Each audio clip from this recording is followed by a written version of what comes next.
As the only daughter of a casino magnate, I have grown up surrounded by danger and betrayal. To keep me safe, my father has raised 9 bodyguards from a young age. After I come of age, he asks me to choose one of them as my fiancé. Everyone expects me to pick Harry Hunt, the man I have secretly loved for years, but I do not after what happened in my previous life. On the day of our engagement, I was kidnapped, and my hands were pierced with poison-tipped spikes. Tortured and desperate, I called Harry for help. His response still haunts me today. Victoria, stop with these games. Your location shows you're still in the hotel suite, trying to pull these pity stunts just to keep me to yourself. Pathetic. With another woman laughing in the background, I closed my eyes and gave up. As the iron cage sank beneath the waves and the sea filled my lungs, my life ended. Then, I open my eyes and find myself back on the day my father asked me to make a choice. This time, Harry's name is the first I cross off the list. But why is he crying and begging me to marry him at my engagement banquet with Jeffrey Reed? Chapter When I saw the familiar list of names, I suddenly came to my senses. The memory of drowning still clung to me when I heard Dad's voice. Victoria, today you'll choose one of these 9 men to be your fiancé. That was when it hit me that I had been given a second chance at life. Looking at the list, I crossed out Harry Hunt's name without hesitation. Dad stared at me in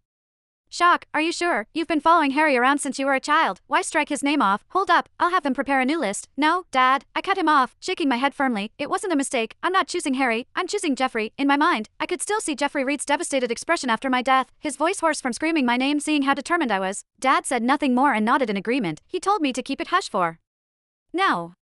In 3 days, he would make the announcement himself at my engagement party. I left Dad's study room and walked into the villa's grand hall, where I came face to face with Harry. At his side was Ember Burke. The moment she saw me, she shrank back and hid behind him like I was a monster. Harry pulled her close and whispered, "Don't be afraid, Ember. I won't let anyone hurt you." He turned and glared at me with pure hostility. Victoria, although Ember's a scholarship student sponsored by your family, that doesn't give you the right to bully her. I froze. This was not how things had played out before. Ember lifted her red, swollen hand onto his arm and said carefully, "Harry, please don't blame him as Webb. I was born humble, so washing her clothes by hand isn't a big deal." I blinked in disbelief. I did not ask Ember to wash my clothes. That was when I realized she had been pulling the same act again, pretending to be the victim to gain sympathy. Before I could defend myself, Harry snapped, his voice cracking like a whip. "Victoria, even if you chose me as your fiancé, I would never love a woman as cruel as you." After saying that, he turned to Ember and gently caressed her hand, pity clouding his eyes. "Ember, you're not lowly at all. You're worth more than people with hearts full of malice." He cast me a look of cold disdain, and just like that, the sharp ache returned, in this life, just as in the last. Harry never believed me. Chapter Just then, a stranger suddenly lunged at me with a knife. I screamed and stumbled back in terror. Harry reacted instantly, drawing on years of muscle memory. He sprinted forward and positioned himself in front of me. He kicked the knife out of the attacker's hand before subduing him. Before I could catch my breath, Ember shrieked and collapsed, writhing in pain. Another stranger, wielding a knife, had slashed her leg. Harry hesitated for a split second before abandoning me. He rushed to her side and shielded her protectively.